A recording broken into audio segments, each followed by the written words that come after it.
Hello YouTube, and welcome back to the Loose Transistor channel. I'm your host Lucas, and we're just doing a vlog today because I wanted to catch up with you guys about a bunch of stuff that's been going on in the channel and things that I've been trying out in FPV and all that, and I figured the easiest way to do it is just get a vlog and just talk to you guys directly, and we can go through a lot of stuff all at once. So the last time we talked to you guys, we spoke about Fport and what FrSky was trying to do with that, making so that you can connect both your telemetry and your S-Bus on a single pad, which is super cool. I haven't seen any other developments on that so far, even though they're working on beta flight 3.3 right now, but I'm going to keep an eye on it, and as soon as I have more information about that and how that's going to impact the hobby, I'll make sure to let you guys know. So let's talk a little bit about the channel first. So I'm sure that a lot of you guys have noticed that the branding on the channel has changed a little bit. I've got some new intros going on. I try to make them a little bit shorter so that I'm wasting less of your guys' time. And yeah, overall, I'm just like having a lot of fun with the new brand. I made some random like 3D printed light thingies here that run on USB, and I've just all around been having a crazy blast with like printing out pieces of my branding and all that and just having some fun. But I wanted to reassure you guys that nothing is changing in the channel in terms of how it's being run right now, or what I'm presenting in terms of content or monetization or any of that stuff. Everything is staying the same. I'm not adding ads or anything like that. It was just because I got tired of the old branding and I wanted something new, and I also wanted something that I could use a little bit more, so like making brands or stuff like that, and made some 3D printed stencils like these right here, which worked out great. I might actually do a video on that because doing 3D printed stencils is awesome. All you really need to do is cut it out, print it out in about 2 millimeters of PLA and just spray away, and it works great. On the subject of the branding, I actually just received this guy right here from a buddy of mine, Sam Rad, sorry. He's a buddy from Toronto. I've seen him in a few events and all that, and one day he posted this this guy right here, which is basically a launch pad. It's a 3D printed launch pad that is modular, so you can like literally remove the stuff right here and pack it away fairly small into a bag or something like that and take it with you. And really the advantage of using something like this, I'm not sure if you guys have seen a lot of videos of it, is that you can basically launch your quad at an angle. So I'm going to just grab my 6-inch here because I have it right here. So you'd have your quad sitting like this. Bottom mounted battery does not really matter, but when you're about to take off on a multi-GP race, you would pitch up on your quad while it's armed and do something sort of like this.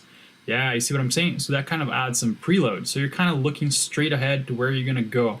And then when you add the throttle, this thing just literally just launches right off. So I'm hoping that this is going to help me with my launches a little bit, because I want to get them to be a little bit more efficient. Like they're okay right now, but sometimes I find that I end up hitting the grass when I'm taking off and trying to like leap the quad forward. And or other times I just end up hopping up first and then having to drop and then go forward, and that just loses time. So I'm hoping that I'm going to get some practice with this preload system and get a little bit better with my starts. And he added my branding to the back of it, which is super sweet. I really love how it turned out. It has some feet on the bottom here, so if you race a lot on grassy areas, this stuff is just going to like stake right down, and it's not going to move on you when you take off. So I'm really looking forward to using this in the next racing season in 2018, but for now I'm just going to be using it to practice how to launch and all that other stuff.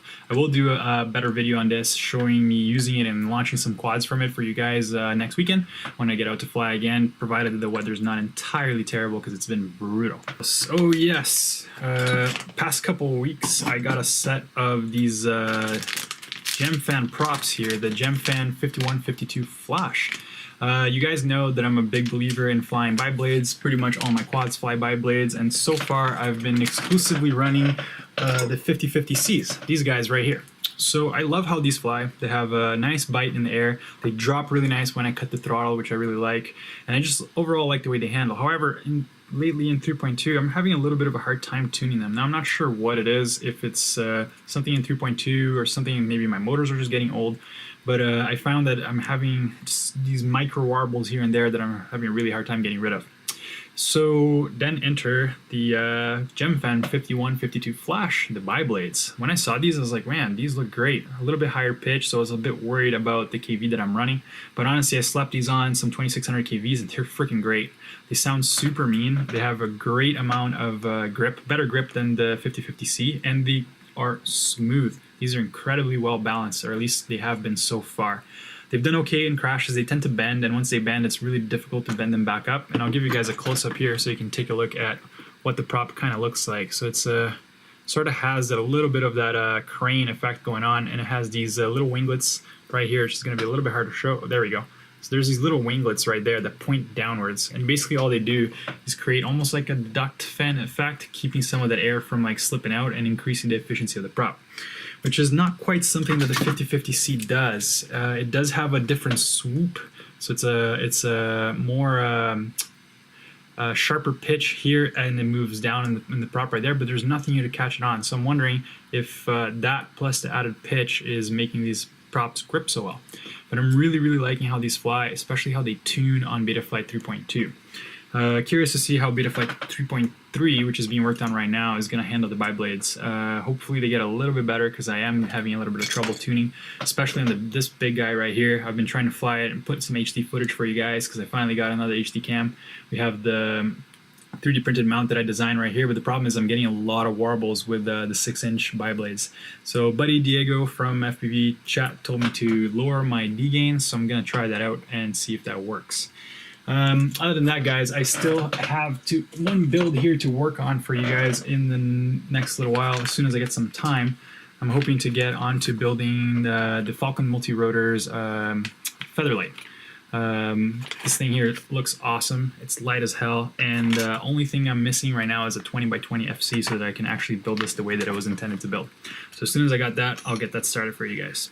And that brings me to the last part of the vlog. I wanted to ask you guys, what kind of content are you looking to see in 2018? Is there anything that you guys are missing somewhere else that you would like to see here? So drop me a comment or come find me at fpv-chat.slack.com. I'm usually there. You can find me and just send me a PM and let me know what your thoughts are. I'd love to hear them. So guys, that's pretty much all I had for today. I'm going to be doing some more freestyle and racing video for you guys in the next few days, and posting up a little bit more of the simulator runs, because I've actually been doing a lot better with the times since I switched over to the Tyrannus. Like, I was enjoying using the Radiolink. That was great, but I find that the gimbals are noisy. Sorry, not the gimbals, the potentiometers. They're really noisy. When you look at them on Windows and you're inspecting them, like the smallest little amounts would cause like some really crazy variations. But with the FR Sky with Halo effect gimbals, it's like literally dead perfect. So I'm now not fighting. It's almost like you went from flying a quad with a bad tune, which is flyable, but it's kind of holding you back, and then you go to something that's on rails and tuned properly, because now my transmitter is not sending random rogue signals that I have to try and correct. So yeah, it'll be interesting to see how much faster I can get on the sims now that I've got that corrected. So guys, as always, thanks for watching. I hope you learned something here today, and let me know in the comments below what you'd like to see in 2018, because I am curious and I want to bring you guys some better content next year.